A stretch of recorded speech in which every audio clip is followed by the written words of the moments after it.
First of all, heat up a pan of water ready for the pasta. Then add 2 tablespoons of rapeseed oil to the frying pan. Then add 2 chopped onions.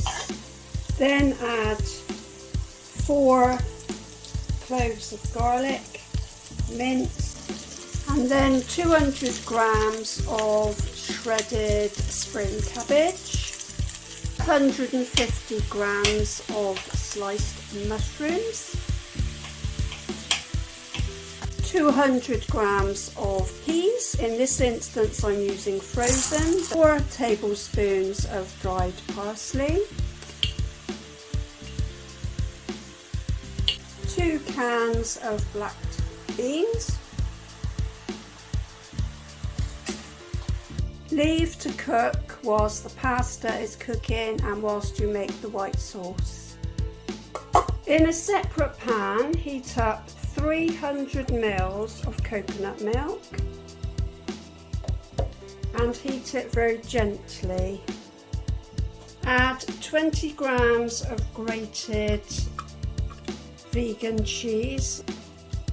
Gradually stir in. Add the coconut and cheese sauce to the vegetable mixture. Then add the strained pasta. Let's just try some. It's not quite tea time yet, but let me just try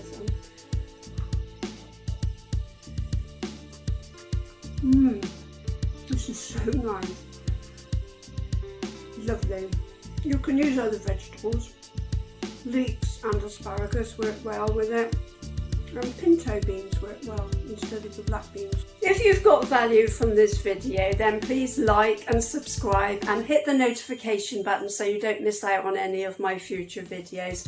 Stay fit, stay vegan, stay happy. See you in the next video. Bye.